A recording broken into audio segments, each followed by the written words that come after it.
Hello everyone, इन news program में एक बार फिर से आपका स्वागत है और मैं हूं आतिफा काजी।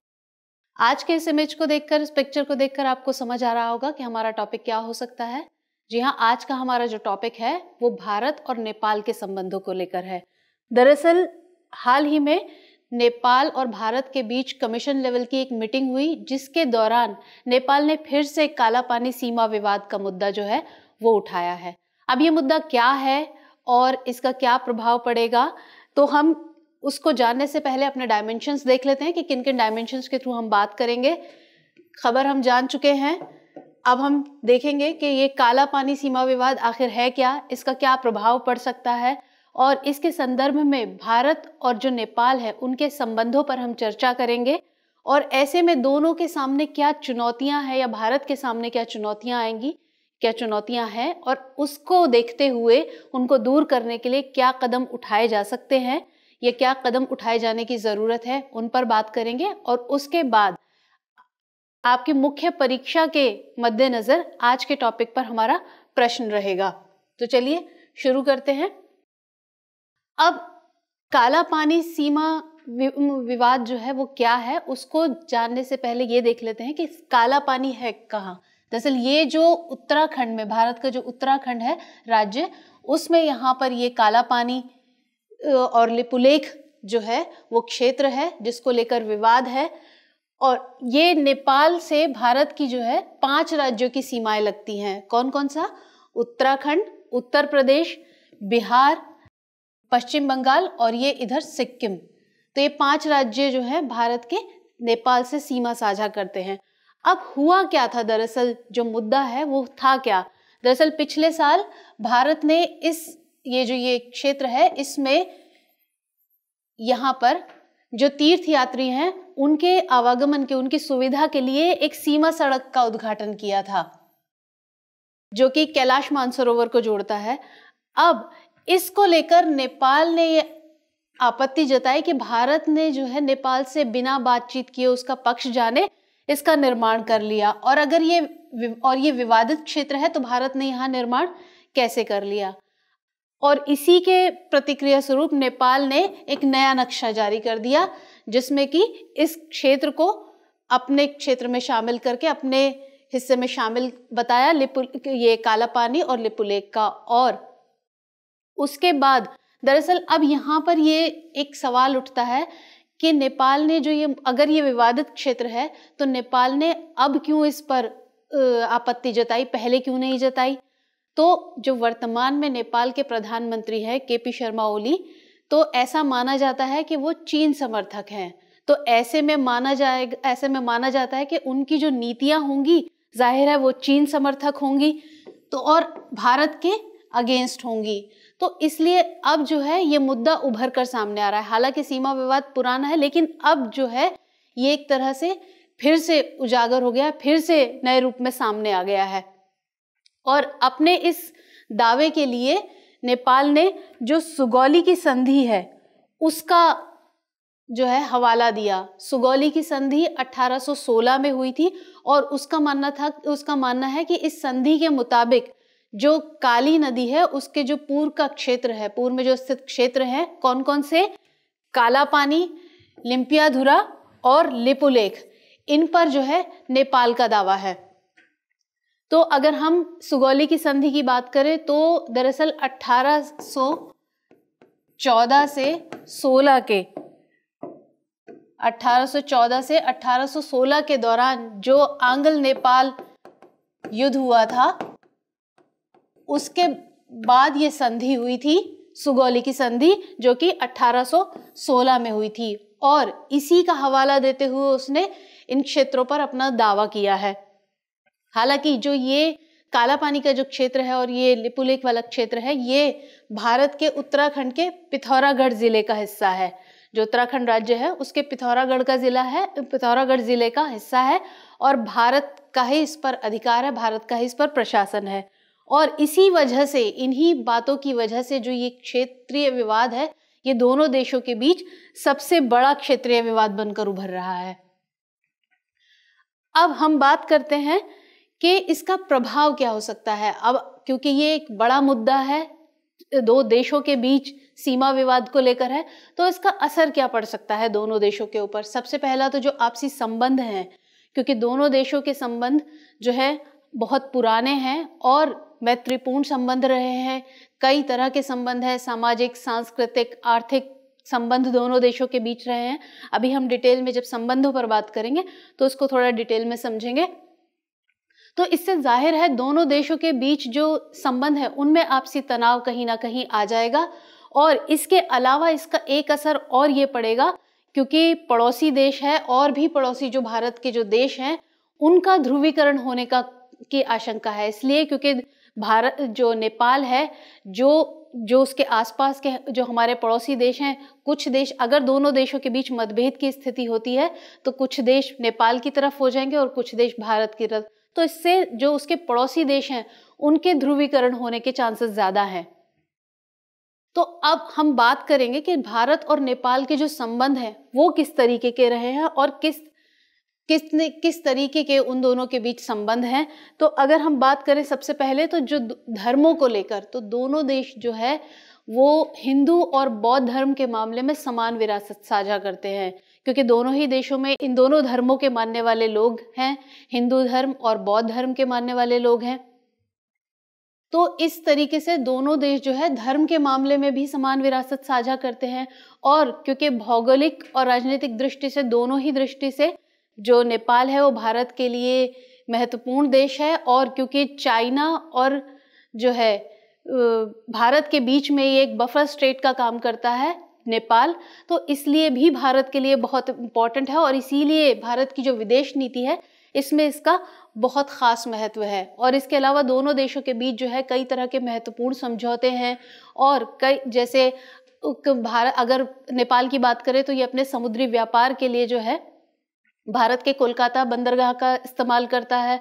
और इसके अलावा भारत की कई सारी कंपनीज जो है नेपाल में कई तरह की जो है इंफ्रास्ट्रक्चर प्रोजेक्ट्स चला रही हैं, परियोजनाएं चला रही हैं, और समय समय पर भारत भी जो है परियोजनाओं के तहत नेपाल को वित्तीय सहायता भी प्रदान करता रहता है। तो इस तरीके से दोनों देशों के बीच जो है बहुत आर्थिक रूप से भी संबंध है, और जो नेपाल की एक बड़ी आबादी जो है भारत में रोजगार के लिए आती है, तो आर्थिक संबंध भी यहाँ भारत के और जो नेपाल है उन दोनों देशों के बीच में है। और इसी वजह से जो लोगों के आवागमन की जो सुगमता है, क्योंकि नेपाल और भारत के बीच आने जाने के लिए पासपोर्ट की जरूरत नहीं है, तो मुक्त आवागमन की जो सुविधा है, जो सुगमता है, वो एक इम्पॉर्टेंट पॉइंट है। और इसके साथ साथ जो रोटी बेटी का संबंध है, जैसे मैंने कहा कि नेपाल की एक बड़ी आबादी जो है भारत में रोजगार के लिए आती है, तो ये रोटी का यानी रोजगार का संबंध है। और वैवाहिक रिश्ते रहे हैं दोनों देशों के बीच, दोनों देशों के बीच जो है के जो लोग हैं वो आपस में वैवाहिक संबंध स्थापित करते हैं। और इसके अलावा इसमें जो रामायण सर्किट जो प्रोजेक्ट है वो भी, उसका भी एक इम्पॉर्टेंट रोल है, क्योंकि जो नेपाल का जनकपुर जो क्षेत्र है वो इससे जुड़ा हुआ है। नेपाल का जनकपुर क्षेत्र इस रामायण सर्किट योजना से जुड़ा हुआ है। तो संबंध जो है दोनों देशों के बीच में बहुत पुराने और मैत्रीपूर्ण रहे हैं। और अगर दोनों देशों के बीच मैत्रीपूर्ण संबंधों को लेकर संधि की बात करें तो भारत नेपाल शांति और मित्रता संधि की बात आती है, जो कि 1950 में हुई थी। और इसका मकसद था जो दोनों देशों के बीच रणनीतिक संबंध हैं उनको, आपस में जो रणनीतिक संबंध है उनको और मजबूत करना, उनको घनिष्ठ करना। इसके अलावा जो वस्तुओं की मुक्त आवाजाही है उसको सुनिश्चित करना दोनों देशों के बीच। और इसके अलावा नेपाल जो है इस संधि के तहत भारत से हथियार खरीदने की सुविधा प्राप्त करता है, यानी भारत से हथियार खरीद सकता है। तो अब बात करते हैं कि ऐसे में क्या चुनौतियां हैं दोनों देशों के बीच में। अब ये जो मुद्दा उभर कर सामने आया है, तो ऐसे में भारत के सामने क्या चुनौती है। तो सबसे पहला तो सीमा विवाद। जैसे मैंने बताया कि ये विवाद पुराना है, लेकिन अब नए सिरे से फिर उभर कर सामने आ रहा है। इसके अलावा न सिर्फ नेपाल ने भारत के काला पानी, लिम्पियाधुरा और लिपुलेख पर दावा किया है, इसके अलावा जो एक सुस्ता क्षेत्र है उस पर भी नेपाल ने अपना दावा किया है, जो कि उत्तर प्रदेश और बिहार की सीमा पर पड़ता है सुस्ता क्षेत्र, उस पर अपना दावा किया है। इसके अलावा दोनों देशों के आर्थिक संबंधों में तनाव आ जाएगा। जैसे मैंने अभी बताया कि दोनों देशों के बीच आर्थिक संबंध हैं, वस्तुओं का आवागमन होता है और रोजगार का, क्योंकि वहाँ की एक बड़ी आबादी यहाँ रोजगार के लिए आती है और यहाँ की कई सारी कंपनीज के प्रोजेक्ट्स वहाँ पर चल रहे हैं, इंफ्रास्ट्रक्चर प्रोजेक्ट्स वहाँ पर, इन्वेस्टमेंट है वहाँ पर यहाँ की कंपनीज की। तो इस तरीके से आर्थिक संबंध भी बहुत इम्पॉर्टेंट है, तो जिस पर जो है उस पर एक असर पड़ेगा और ये एक चुनौती बनकर सामने आएगी। अब अगर हम चीन के प्रभाव की बात करें तो यहाँ सबसे इम्पोर्टेंट रोल चीन के प्रभाव का है। जैसे मैंने बताया कि ऐसा माना जाता है कि जो वहाँ के वर्तमान प्रधानमंत्री हैं वो चीन के समर्थक ज़्यादा है। इसके अलावा जैसे चीन हर देश में अपना प्रसार कर रहा है, अपने पांव पसार रहा है, तो इस तरीके से, और जैसे मैंने बताया था कि भारत जो नेपाल है वो अपने समुद्री व्यापार के लिए भारत के कोलकाता बंदरगाह का इस्तेमाल करता था, लेकिन अब चीन ने क्या किया, चीन ने अपने कई बंदरगाहों के इस्तेमाल की इजाज़त नेपाल को दे दी। तो इससे क्या है, नेपाल का रुख उस तरफ, चीन की तरफ ज़्यादा बढ़ रहा है। इसके अलावा चीन जो है नेपाल में कई बड़े प्रोजेक्ट्स पर इन्वेस्ट कर रहा है, उसको सपोर्ट कर रहा है। इसके अलावा नेपाल ने जो चीन का बेल्ट एंड रोड इनिशिएटिव है वो उसको सपोर्ट कर रहा है। तो इससे नेपाल का जो रुख है वो चीन की तरफ ज़्यादा बढ़ता जा रहा है। तो जाहिर है इंडिया के अगेंस्ट कहीं ना कहीं होगा और इससे दोनों देशों के जो मैत्रीपूर्ण संबंध हैं उनमें कहीं ना कहीं तनाव आएगा, क्योंकि अगर नेपाल जो है चीन की तरफ रुख करता है तो जाहिर बात है कि जो हमारे आपसी संबंध रहे हैं, पुराने मैत्रीपूर्ण संबंध हैं, उनमें कहीं ना कहीं जो है वो खटास आती हुई नजर आ रही है। तो ऐसे में क्या कदम उठाए जाने की जरूरत है, भारत को ऐसे में क्या जो है आगे की राह हो सकती है? तो सबसे पहला तो ये कि कोशिश करे भारत के आपसी बातचीत से इस जो है मुद्दे का हल निकाला जा सके, यानी कि आपसी बातचीत, आपसी वार्ता को भारत जो है उसकी पहल करे, उसकी शुरुआत करे, तो उस तरीके से इस मुद्दे को हल किया जा सकता है। और इसके अलावा नेपाल के प्रति दूरदर्शी नीति अपनाए, जैसे कि क्योंकि नेपाल का चीन की तरफ जो बढ़ता रुख है और भारत के लिए, क्योंकि जैसे मैंने बताया कि चीन और भारत के बीच का देश है नेपाल, एक बफर स्टेट का काम करता है, तो इसलिए भारत के लिए बहुत इम्पोर्टेंट हो जाता है कि वो नेपाल को अपनी तरफ रखे। नेपाल का भारत की तरफ होना बहुत ज़रूरी है इस नज़रिए से।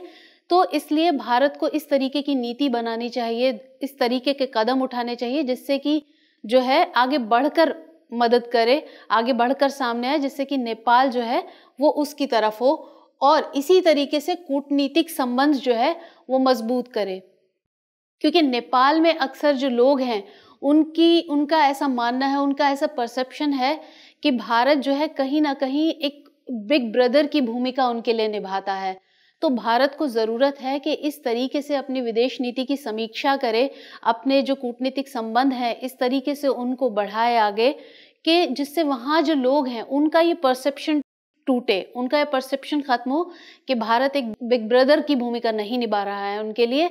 और इसके अलावा इसी वजह से वहाँ के जो लोग हैं उनका ये मानना है कि भारत जो है कहीं ना कहीं उनके आंतरिक मामलों में जो है हस्तक्षेप करता है। तो भारत को ज़रूरत है कि इस तरीके की अपने कूटनीतिक जो है संबंध बनाए, नीति बनाए, अपनी विदेश नीति की समीक्षा करे, जिससे वहाँ के लोगों का ये परसेप्शन टूटे कि भारत उनके आंतरिक मामलों में हस्तक्षेप नहीं कर रहा है।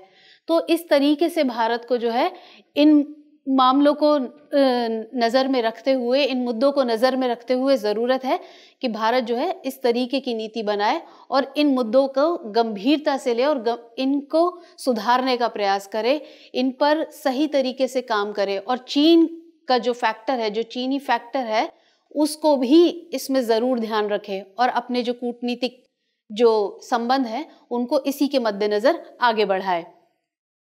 तो चलिए अब नोट कर लेते हैं आज का सवाल। वर्तमान में सीमा विवाद भारत की पड़ोस नीति का एक कमजोर पक्ष बने हुए हैं। भारत और नेपाल के बीच हालिया राजनयिक झगड़े के संदर्भ में इस कथन पर चर्चा करें। तो ये था हमारा आज का टॉपिक। फिर मुलाकात होगी किसी नए और इम्पोर्टेंट टॉपिक के साथ। तब तक के लिए इजाजत दीजिए। धन्यवाद।